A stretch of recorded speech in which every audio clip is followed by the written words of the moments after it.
He was wearing what can only be described as a 6-foot whoopee cushion costume. Because vintage is the new thing. That's true. So that is true. Something's going on in here, and they're like, oh, this could be really good. And you kind of open it and go, hang on a minute, this is what I think it is. Hello, everyone, and welcome to Eleanor's podcast, Don't Say the Words. I'm your host, Anna, and in this episode, we're going to be joined by none other than Liam Stone, our Director of Operations. I keep saying new because you're relatively new, but you're sort of not new. I'm still the newbie, I think. You're still the newbie. You're still the newbie. I'm going to be honest with you. You still are, to be honest. I'll take it. And the lovely Nicola Paulson, who's one of our dedicated volunteers, or was volunteer. Now, pleased to say that she's on board. I am. Fully fledged staff member. I am. Which is great, actually, because obviously looking at your skill set and how you would have, grown into the role, it's great that was recognised. So yeah, absolutely. Welcome. So welcome to you both. So this podcast, we're going to take a bit of a behind-the-scenes look at retail. Okay. Or which you don't think about straight away. As soon as you think of hospice care, retail doesn't necessarily spring to mind, does it? No. But we're going to explore basically the essence of retail, how we can together make a meaningful difference through retail to help others in our community. Now, Nicola, you work in the King Street shop, is that right? I do, yeah. I work in the Gravesend one. Okay, lovely. So, basically close to home, close to the hospice, close to home. Okay. Yeah. And 24 years ago, you became a mum to a son with disabilities. Yes. Okay. We had our son, Cameron. He was born with severe brain damage. At the time, as a parent, you're worried sick. You think, oh, my God, what's going to happen? And then when they mentioned the Eleanor, I thought, oh, God, he's going to die, because we thought that's where you go. That's what okay. But it wasn't at all. It was complete opposite. They were absolutely amazing. They came into the home, gave us a bit of time out so we can get our heads together because he's not a great sleeper and he needs 24-hour care. Gave us time to speak to each other because we were just carers. There were no time for us to be a couple, spend time with the kids. They even stayed overnight so we could get some sleep. Showed us all the bits medically wise that we could do at home. His prognosis was not great at the beginning. But he's 24 and he's my absolute world. He's my hero. Oh, wow. So, but there's been lots of things along the way that the Eleanor have given me. I've had a massage, which was amazing. Oh, nice. That was beautiful. An hour, no kids. It was lovely. And also with the children's bit, as the years have gone on, we've had children's parties and we've done things at the hospice. And my children are so accepting of other people with disabilities because they've grown up and they've seen it firsthand. So, he's amazing. He's brilliant. So safe to say you've got personal ties, emotional ties, I suppose, with and is that what, obviously, the support that Eleanor gave you, is that what introduced you to the retail and working for the shops? Okay. Yeah, I think so. And I needed a bit of time to get my head together. I knew that at that point in time I could not go back into full-time work or part-time work because a drop of a hat, we would have got a phone call, Cam's is poorly, we need to go and take him to the doctors. It changed your life, doesn't it? It turns it upside down, completely. In one day. Yeah, absolutely. So I thought, you know what, let's give the volunteering a go at the beginning, see how it fits in with the family. I love it. It's the best job in the world and no day is the same. You meet so many new people and you're kind of not only, trying to get people to buy things, but you turn into a counsellor as well. All these wonderful people that are coming in and I want to have a chat. And you do. It's the best job ever. So there's a social element as well as absolutely. You're there to do the job, of course. But yeah, it is. It's wonderful, and it's about making money. For the hospice because I think so many people associate the hospice with end of life care. Well, it's not just that. It's in the community, and it probably saved my insanity, to be honest, at the beginning. Wow. I'm really, really, really happy with the Eleanor. And we're obviously grateful to have you. Thank you. So love that you've obviously started with the volunteering and then transitioned into becoming so you're a sales assistant. Yeah, great. Okay. Yeah. And do you know what? I think this is what it's about, Liam, isn't it? It's about, I suppose, this podcast particularly is around educating our listeners, our communities, and just how important retail is. I mean, how many shops we got, Liam? So we're up to 10 shops currently, and I think when I talk to people about the Eleanor, and I think you've nailed it pretty much, is majority of people, they think end of life care. That's essentially what the charity's about. But actually, I know we'll talk about it today, but there's so much more behind that. The 10 locations we have are very much kind of they range from obviously from Dartford all up to sort of Gravesend and within that sort of remit area. But actually, we are in key locations like Darren Valley Hospital where you know you wouldn't necessarily sort of position a hospice retail shop, but there's such a vast area that we cover at the minute, and are looking to continue to grow. It's really exciting. Now, Liam, you are our Director of Ops for the hospice. Tell me what that involves. What does your role involve? It's such a large remit area. You've got a lot of it, a lot on your plate. Whenever you talk about operations, and obviously, if I'm being brutally honest, I didn't realise the pure scale of the job role when I sort of took it on. Amazing. I said I wouldn't change it for one bit. But you're busy. As you know, we've got the large capital. So part of the operations remit that I look after is the capital build, which obviously you know very well. You know very well. So I think really it's kind of like my role is very much a supporting role across all the elements. So we've got the capital build, the IT and systems. Just for our listeners, Capital Build is our brand new wellbeing centre that we're constructing at the moment. Yeah. So if you're local and you're driving past, you see a big crane lugging stills about. We're not doing it for fun. We're building our brand new wellbeing centre. So Liam, you're heading up that. You're director in charge of that. Yes. I'm supporting yourself, obviously, as well as other key members of obviously the team for that particular element. I look over the IT systems. Which obviously was headed up by Mike, which I believe you've had in previous conversations. He's been on our podcast, Mike, yeah. Obviously the catering team, which again, an amazing team of people, as well as the facilities, housekeeping, all retail shops, many other elements. Quite a lot, large remit. But if anything, like I said, I wouldn't change it. It's amazing what I get to look after, and obviously, and as I suppose the retail is the main key element that has got the excitement this year, and other than the capital build, you know, to set an expectation of doubling our shops. It's exciting, you know, to see what we're existingly doing, because the retail shops aren't just retail. It's not just, and I know. Well, that's what you just said, Nicola, wasn't it? It was, there's a bit more to it than that. It's the heart of the community. That's what I sort of see it as. And I think, you know, I've been in retail for 17 years now. Wow. And, you know, I've for numerous different national companies, obviously small organisations, and obviously my own businesses. And when you see the you know, when you think of retail, it's not just transactions, coming in, buying second-hand pre-loved goods. It is that people coming in to have that conversation, that element where, you know, you may be that man or lady's one interaction that day. That's true. Where every day they're on their own, they're at home, they're almost sort of isolated, but they come out and see, you know, key members of the team every single day, and that is their interaction that day. So it's much more, and you know, and you do get that more personal element, because I'm now starting to see people, and I'm like, oh, how you doing? You recognise the faces. How was that? Yeah. And they're genuinely interested in what we're doing for the community. So yeah. So Liam, you are Eleanor's very own Alan Sugar. You know, I don't know about that. You've had a few businesses, let's say. You're very entrepreneurial, and that's. I'll be honest, that's quite a different spin for us as a hospice, but really refreshing, and I love it. What drew you to Eleanor? Why us? Why come here? So, numerous different reasons, if I'm being honest. So I've got a disabled brother. So my brother's 26. He's had 26 operations, anything from spine operations, heart operations, all the rest of it. I was actually looked after by the Eleanor of night respite and all the rest of it. I was the naughty kid that probably the nurses come back to the Eleanor and said, "Don't surprise he's me, been really naughty. This is." So to be fair, I think, you know, from a young age, it kind of had a real impact in my life, just from...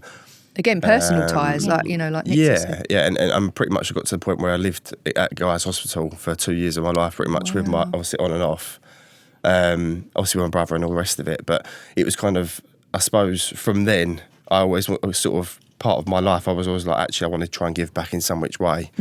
And then, like I said, I've been in retail for 17 years now.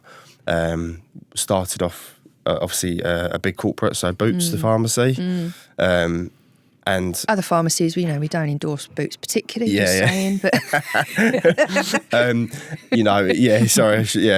So to be fair, I think obviously, like I said, I was with them for a very large amount of time, but I was always kind of, I never knew what I wanted to do. And I suppose for me, I always knew I wanted to help people. That's my big element. That's the driving force, is it? But you know, I think that's for anyone that works for Eleanor. Yeah. It's the giving back and the helping people, isn't it? Because you feel like almost like they maybe have given so much to us. Because I've also got personal ties with the hospice, and that's exactly why I'm here. Yeah. I want to give back. So that rings true for a lot of people. Absolutely. And I think that's kind of, I went through, I'd done my dispensing qualification, I was a store manager, I went around to covered areas, I did troubleshooting role, that sort of stuff. Like I said, obviously I touched on it briefly, but I went off and did my own hair salon business. You did, you forgot about that, yeah. So kind of sort of the other element of kind of that retail element. My wife, as Bash has told me today, and I did have my wife. I was like, I need a haircut, and fortunately, I can just go home and go, please, can you do Can my I have hair? a haircut? That's it. And she sorts it for me. I get you. Thank you, Chelsea. Appreciate that. Well, do you know my sister's hairdresser? So I feel you. It's just like, can I have a haircut? Oh, then great. Yeah. That's it. Yeah. Believe it or not, although I live with my wife, and obviously we're at home, and I could just ask for a haircut there and then. I have to book in because she's that busy. I get it. It's tedious. But yeah, and I suppose big entrepreneur. I like being busy. Let's put it that way, and I like being thing. But I suppose the big thing for me that drew me to Eleanor, because I kind of applied for my role 6 months ago. Yes, you told me this. And although I was I've been in post about 4.5 months now. It did take a little while. Obviously, I know there's a lot of restructuring going on with the organisation and charity, but actually, it feels really firm for me now, and I feel like actually it's established, and it's a really good place to be. Where, I feel like I've come in at the really right time. The management structure, the staffing structure, it feels right, and it feels like where it needs to be. So, and all that ambition. And obviously from your history around, like you say, you can't sit still. You've always got to do something. You see him moving about in the office. It's exactly how you are.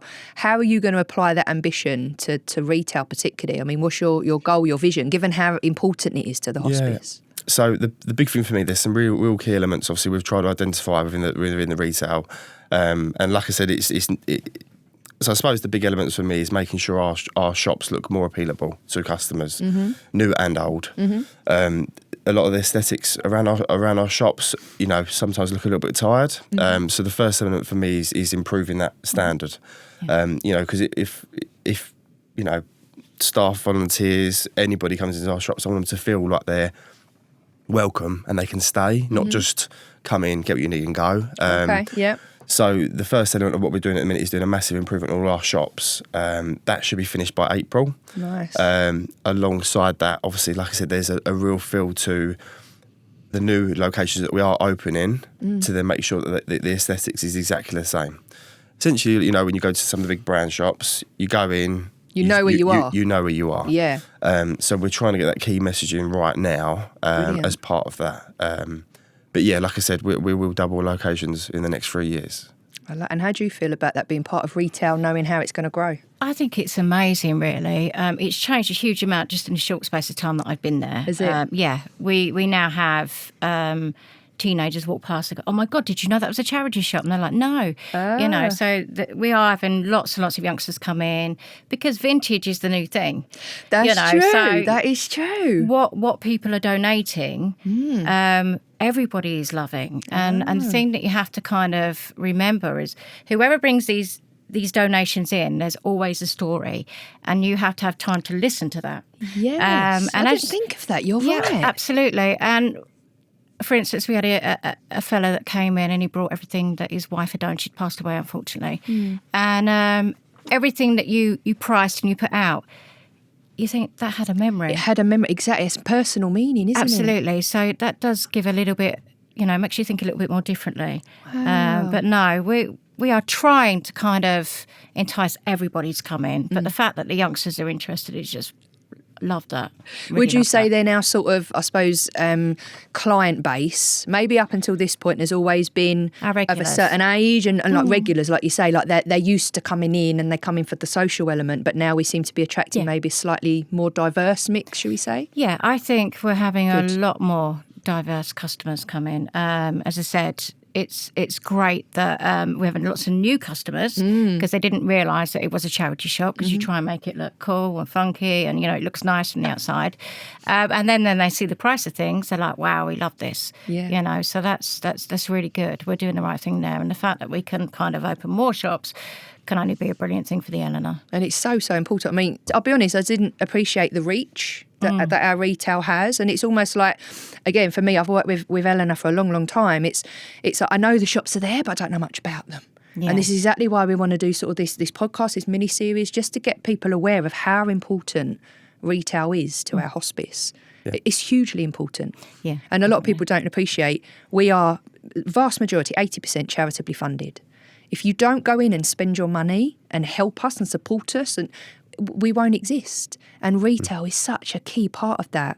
And so it's, not just you, but everyone that works in retail, just take the opportunity to say thank you for everything you're doing. Absolutely. Because I know that a lot of it is volunteering, and obviously aside from that there are paid members of staff, but it's so important, isn't it? Yeah. I bet you're both proud to be involved in that. I'm immensely proud. I mean, it's amazing. And I only live around the corner from the hospice, so seeing all the building work happen, it's like, we did that. That's it. You've all played a part. Everyone has played a part, and we've got there together, and it's about being a team, isn't it? Yeah. I think that's what Eleanor does really well. We wrap around the people that need us, and we support each other, and we're a real community. Yeah. Not just out in the community, but, within the hospice and our organisation, which I love. Yeah. So is it mainly volunteers then that work in retail? If I'm being honest, there's a large proportion of obviously what we've got. We only really kind of have maybe 2 members of staff in any one shop that kind of cover the basic, day to day. But then a large portion of our day to day operation is volunteers. That's amazing. So without them, we wouldn't be going and wouldn't be operating today. So.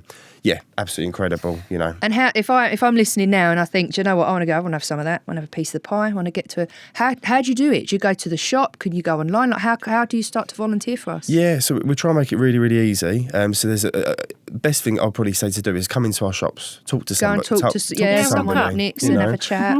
Ask the questions, because there can sometimes be quite a bit of anxiety around, what's expected, what's required, and we can be really flexible around what works for you as a person and an individual, whether, whatever you are, whatever you identify as, whoever you are, whatever the situation, actually, whether, any disabilities, anything, we can accommodate you in some which way. Nice. And I think that's, for me in particular, I really want to try and see how we can be more accommodating to everybody and inclusive to everybody. Yeah.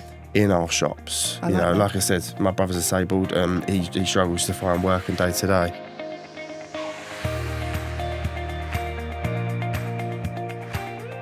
So Liam, you mentioned we've got shops sort of scattered everywhere. We've got 10? So 10 locations currently. I'm going to test you now, come on. I know, do you know what, this is my main bit. I was trying to rehearse this last night, if anything else. So no pressure. So our shops are located, so we've got 10. Dartford High Street, we've got 2. So we've got Dartford High Street and Dartford Priory. Yep. Gravesend, you've got obviously King Street and... Which is your shop next. Which is my shop, and Pelham Road. You've got Darren Valley Hospital. You've got Blackfen, Welling, Swanscombe, Bexley and... Crayford. That's it. There we go. Without any prompts there, that was it. Without any prompts. Yeah. Just trying to work out my weekly route. So they're all currently scattered located everywhere. Yeah, and I think the good thing for me as a kind of, like I said, an area is actually we are so quite compact in regards to the locations where we currently are. But new locations that we are looking at is places like Swanley, where we used to have a shop. We're looking at places like Erith. We're looking at places like Rochester. Okay. Northumberland Heath. So if anyone's listening, they know any premises, they'd be happy to give to us. And that's it, yeah. Any landlords, please get in touch. Do us a deal. I love a deal, yeah. Yeah, we love a deal. But I think, and it is about, to be fair, sometimes if there is locations and stuff like that coming up, I would definitely love to hear from people where they'd like to see our shops in particular. That's true. Tell us where you want them to be. The high street is forever changing, and I think if anything we've seen over the last 2 years is some of the big brand names and stuff like that are disappearing slowly, and they are consolidating.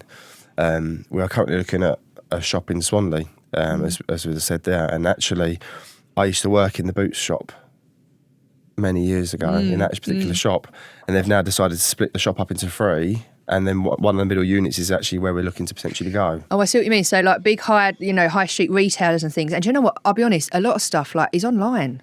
You don't. Charity shops are a bit different, which is maybe where we've got an opportunity to draw people in because of the types of things that we're offering people. Particularly like you said, Nick, it's like vintage and stuff. It's all the rage, isn't it? Particularly at the moment. So we've got a real opportunity to start, utilising some of this space where high streets are sort of changing and the demographics changing. And I mean, you'll know more about this than I will, but do you know what? To be fair, I think there is a stereotype still around sort of charity shops and the goods that you get in charity shops. And me firsthand, I've seen it. Some of the shops I go into, and I'm greeted by people going, "Oh my God, look what someone's donated to us!" And you sometimes look up the value of some of these items. And I went to using King Street as an example. I went there the other day, and was greeted by the lovely team there as always. But they were like, "We've got this. We think obviously we could get some really good money for the hospice." And I was like, "Okay."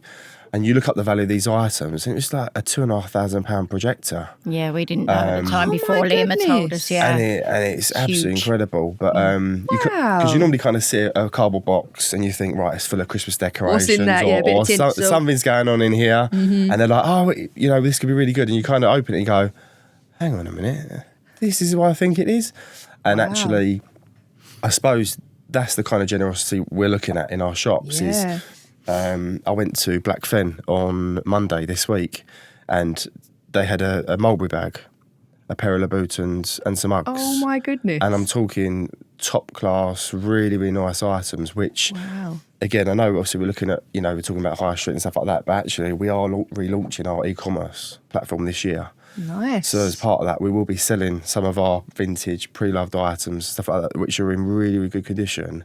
They'll be going on our e-commerce platform, which again goes straight back to that shop. So the shop gets a thank you as well as straight into the hospice part. So it's like the Vinted of Eleanor. So Vinted is the app, isn't it? Where you put all of pre-owned things, but like often some really nice stuff. Yeah, and I love that. No, and I think as well we're really conscious of what we're spending, and we can't afford to go into certain high streets and buy brand new clothes. Very true.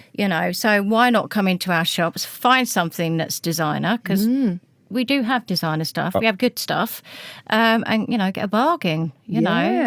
Come in, have a look. Come in, have a look, have a chat. You've got nothing to lose, have you? No, not at all. Yeah, I love that. And in terms of donations, I mean, suppose for both of you, what is the most random thing that you've ever had donated? I can say. Now, remember, children's ears might be listening. Don't go berserk. I'll let you go first. What's the most random thing? Something that sticks in my head imminently when you say that is I've got a picture from our area manager Stella, who essentially unsung hero. She's incredible. Love Stella. Stella's amazing. Stella, if you're listening, thank you. She sent me a picture of one of our newest members, Joe, assistant manager at Swanscombe. He was wearing what can only be described as a 6-foot whoopee cushion costume. I will show you pictures if it gives you any context, but I just got sent that on a Monday morning going, look what Joe's wearing, and I was like, oh my God. I love that. What a donation. I love it. Brilliant. So if it was your item, thank you, we appreciate that, but probably one of the funniest I've seen so far. Dress items. We've had inflatable horses brought in and things like that, so and it makes you giggle, you think, okay, this is random, but you'll be surprised. I love it. You think we're never going to sell this, and then a week later you'll have something, I'm looking for some fancy dress or an inflatable horse. You're like, really? Yeah, do you happen to have a inflatable whoopee cushion I can wear for a stag do? Or exactly like we'd do anything, won't we? Honestly, that is great. The sort of scale of what we get is, it's incredible. And is there anything we don't take? So yes, we do have a list of items, obviously, that we essentially can't, prohibited items that we obviously can't take in, things that you'd imagine like swords, knives and all the rest of it. Of course, fair enough. Believe it or not, certain, obviously, toys, if they've not got like a tag or certain... They've got CE on them. That's it. Yes. Right, okay. So that's good to know, because a lot of mums, particularly after Christmas, will be getting, mums and dads will be getting rid of a lot of stuff for kids. So it has to have a CE? It's got a CE label on it. Right, okay. What we sell has to be it has to still be legal that we can sell it. Of course. You know, there's lots of things that come in and we think, well, we can't because it hasn't got a label on it, or That's it hasn't good got to know. candles. We can't do, really, can we? That's it, yeah. So Okay. there's a lot of, but I suppose if there's anything in particular, just come in and have a chat with us. Well, But that's true. Bring it in and we'll let you know, Yeah. won't we? you know, more than willing. But I suppose there's a large area that essentially we haven't necessarily even sort of talked about really at the minute, but we do a lot of furniture as well. And I think that's something at the okay. minute we're trying to push this year for us. So bigger items as well, not Yeah. just stuff you bring yourself. Yeah. So we pick it up or do we? Yeah, so essentially, if you're having a house clearance or you're having a big sort out and you've got a large amount of furniture, again, we have a distribution team. So we have a few vans that go around. A lovely lady called Hannah, who again is absolutely crazy, and she won't want me saying that, but you come on the phone, she's like, oh my god, she's got energy. You've got to be crazy to work for Eleanor. No matter what, no matter time of day, she's got so much energy and passion. She's incredible. But yeah, it could be a case of sometimes just ringing her up saying, I've got this amount of items, can we book you in for a collection? Okay. And then obviously the team will go to you, pick the items up, and then, like I said, if you can resell it in our shops, then obviously we'll then Money do back that. to the hospice. That's exactly That's it. amazing Huge. to know. Yeah, Yeah, definitely. so- Absolutely. It's great. So do we take electrical items? Yes, believe it or not, we've actually got a large range, a large collection of different electrical items. And I think the difference between, from our point of view, is actually when it comes in, we go through a thorough testing process of pat testing every single electrical item to make sure that it's safe to go back out for resale. Of course, yes. If it's not and it doesn't meet our standards, then it doesn't go back out onto the shelf. So actually, when you're buying from us, you know that it's safe to go home. There's a lot that goes into, I suppose, any contribution. There's a lot that goes into the sorting, the prepping, the getting everything ready, making sure it's safe. All of that. There's a process, isn't there? Oh, absolutely. Yeah, it's not just we'll get a bag of stuff and we'll just chuck it out there. There's a No. lot behind it, including the pat testing. And this is, I think, do you know what? And again, just reiterating that the message of our volunteers are incredible. You know, we do have particular volunteers that come in, and I go into sort of, and the one that comes to mind is Bexley in particular, where they've every single person has got their little job, and they're Their like, little niche. They're like, oh, can't touch that. That's so and so's. That's so and so. I can't touch electricals. That's so. And actually, they love it. Like, you know, to go kind of, oh no, we're leaving that because so and so's in this week on Thursday, and he'll It's sort their through. area of expertise. Yeah. It's their That expertise. they're passionate about. Yeah. I love that. That's exactly it. And you know, like I said, we couldn't be where we are today without the amazing, incredible support of the volunteers we got. So, Well, we wouldn't have the shops we've got. We wouldn't be able to function. It's simple, isn't it? That's It's not just the shops. I'll be honest. Generally, we are massively volunteer based. Yes. We're a charity. Most charities are. Yeah. But for us, the volunteers are absolutely key, and it sounds like they're doing a sterling job out in our Incredible. retail sector, isn't it? Absolutely. So yeah, 100%. Like huge thank you for all of the efforts that they put in. And we're quite. I think when we've had volunteers for a period of time, you do become like a family, you know, and you make sure that everybody's all right, and you know, you make sure you got biscuits, lots of them. Biscuits. That's always what we need. Biscuits, I know, right? bit of sugar. But yeah, no, you do. You know, you know when birthdays are coming up. You know, we are like a family. Yeah. We love it in our shop. It's completely bonkers. I'm not going to lie. But I'm coming in for a visit then. it's fab. It I'm glad really you is. said that, not me. What, That was it, but bonkers? yeah, that's it. Yeah, Absolutely. Well, do you know what? You have to have humour as well, because there are days when you think today was a tough day, because you think as rubbish as your life can be sometimes, there's always somebody that's got it worse. The contrast, yeah. You know, and I'll kind of go back to what I was saying before. You don't know what happened to that person outside the shop. So when they come in, you don't know, they might just lost their wife, their husband. It really is, you know, you have to you want to give them all a hug. I'm not going to lie. I had a chat for about an hour. I sat him down with a cup of tea because he didn't know when the right time was to donate his wife's stuff. I mean, that's huge. Like, think that through for a second, obviously. Like, someone you love more than anything has, we've supported them as a hospice, we've supported the family, but they've gone. They're not here anymore. Yeah. And it's a huge milestone for you to be clearing out everything, gathering all of the stuff, because you have to do it eventually. Yeah. And to physically bring that and contribute that back into the hospice. I mean, that is massive. Yeah, he didn't know. He wanted us to answer that question. And I said, well, we can't, because it needs to be the right time for you. Yeah. We're not the ones that say, okay, you can start going for that stuff. You will know when it's the right time. she'd only passed a couple of weeks ago. And he just didn't know. I think he didn't know where he needed to be. He didn't know what to do. So I gave him a cup of tea and had a good chat, and he went, thank you. So it's okay. And then once they've left, and you're like, oh, God. You've got to hold it together, haven't you, I suppose? Yeah. And I suppose with the personal ties that we've all got, with like for me, that would trigger memories, having to donate my nan's stuff. Yeah. And it is, everything, every tiny object in that shop has got a story. Yeah. There's not one thing that has gone in there that hasn't got a personal tie to a family, to a person, to someone. Yeah. And that's amazing. Of course it is, yeah. That's huge. It's quite emotional at times. Yes, I'm sure it is, definitely. But no, it's also amazing because you think, for all of that grief, you're thinking of us. Yes. It's pretty good. Yeah, it is amazing. Yeah, no, and again, just talking through everything around retail, the impact that those donations and everything has, and the emotion behind a lot of it, is very, very privileged. Privileged to have these people, definitely, bring everything into us. And to receive it as well, to be in an organisation where you can receive it and be thankful for it. Yeah, absolutely. I think that's amazing. Yeah. So, is there any particular skills that a volunteer would need? Is there someone sat on the fence thinking, "Oh no, that I'll have to do finance and I'll have to do"? What do you do? What do you need to be a volunteer in retail? To be fair, we probably both answer this. Really, to be fair, I'll let you start. Do you know what? For me, it's willingness to want to help. Skill can always be taught. In my head, no matter what, I'd always pick over. Will over skill, no matter what, because skill in my head can be taught. You can't teach willingness. For me, that's a major attribute.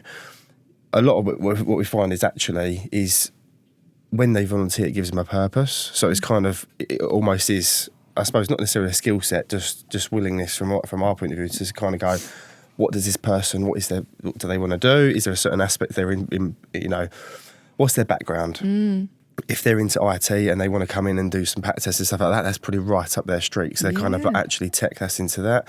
Yeah, we do. We do have certain volunteers that they like sorting bric-a-brac. They know, their stuff with what things are worth, what's, quite valuable and whatnot. I think as well, it doesn't really matter if it's an hour or if it's 12.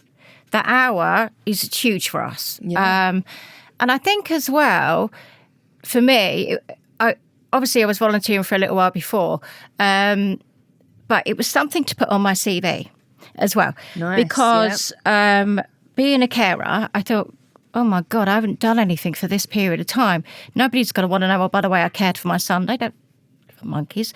So it was something that I could put on my CV. So if you've got, you drop the kids off at nursery and you think, well, what do I do? Come in for an hour, so you've got something to write on there when your time is right to go back into employment. I think that's huge, that you're helping them to get back into things. They might decide that they absolutely adore it, and like a lot of our volunteers, they've been there for years. Just come in. Yeah. Have a chat. And why do you think they stay so long? Because I know that some volunteers, it's like 25, 30 years, some of them. Yeah, she's an amazing lady. Why do you think they stayed that long? For this in particular lady, she hasn't got anyone. She hasn't got any children. She hasn't got any family. And she lost her husband. And he was, I think he was doing something for Eleanor at the time. So she wanted to carry on doing that. And now she's like our adoptive nan. She's lovely. I love it. We make sure that she's all right. I've taken her to hospital appointments. You're her family. Yeah. Where there might not be elsewhere. Because she comes in and she says, I've had a really crap day. She's in her 80s. Oh, bless her. And she said, I need a hug. Well, come on then. Let's have a hug. So, we're a good bunch and we treat everybody with respect. And we know that it's a big thing for you to be giving your time coming in and helping us. But every penny, and we can see that more, the members of the public maybe not so much. They can see the building and everything, but they don't really know, where it goes. Yeah. Every single penny goes into Back to the hospice. Yeah. And that's hugely important, I think, especially people that have had so personal, dealings with the hospice and whatnot. Which, yeah. And the hospice, we care for anyone of any age. So, newborns up to, I don't know, one of our oldest people that we saw was something 104, 105. Wow. It was, yeah. So such a broad range of people, Yeah. but it's not just that person that we support, it's the families around them and the friends around them and the support network around them. And every single penny that we get via our retail shops goes back into the hospice to enable us to support a huge variety, a huge range of people. Yep. And like you say, there's individual stories that come with that. It is a real privilege, isn't it, to be part of an organisation that has that reach and that positive impact when you are at your most down, you know, vulnerable, when, you know, you just need that compassion, that empathy. And that's what Eleanor does really well. And it sounds like, from what you've said as well, our volunteers you've got to have empathy to work in this, you know, for the organisation, or to volunteer for the organisation, because you're dealing with some really, like you say, vulnerable people. Yeah, but it's not, you know, it's not all gloom. Not all gloom. No, yeah. it really isn't, because I mean, we had this lady last year. She came in. She was looking for something to wear to go to Royal Ascot. Oh, right. And we were like, really? Anyway, she found this outfit, and I said, look, could you please take pictures? And then she told everyone, I bought this from charity. I bought this from Eleanor. Did she? And she looked fab. Oh, she really I did. love You know, that. so there are really good stories too. You know, grab a bargain. It's good. And if there's anyone at Ascot that's dressed as a giant whoopee cushion, we know exactly Yeah, where they got their I've outfit. got no doubt. It's I think if Or anyone's Black Horse, interested, it's currently at Dartford Priory shop. So Okay. anyone interested in buying it, Yep. I'm sure Joe would go there and model it if needed. That'd be great, He would yep. be well up for that, I've got no doubt. I love it. Look, listen, it has been an absolute pleasure chatting to you both. It really has. So, and thank you for your time. Thank you for everything you've done. And obviously for yourself, you know, sharing your story as well. It's completely opened my eyes. I'm not going to be honest with you, because I always knew our shops were there. But what an impact that they're having for our organisation. And, you know, thank you, Liam, for obviously coming in and doing everything you've done so far. I'm sure you've got big plans. Lots of big Alan plans. Sugar, he's got lots of big plans. So, yeah, hold on to your hats, ready for that one. But it's good, and it's such an important element for us and what we can do and how we can support families. So keep doing what you're doing. Thank you. Thank you so much for sharing your story with us. Cool. Thank you for having us here. And yeah, thank you obviously to all our volunteers. 100%. The volunteers are literally the backbone of this organisation, absolutely. aren't they? So, yeah, thank you for that. And that was us. That's a wrap for our first part of our retail mini-series podcast. Thank you for staying with us, and I'll see you on the next one. Thank you.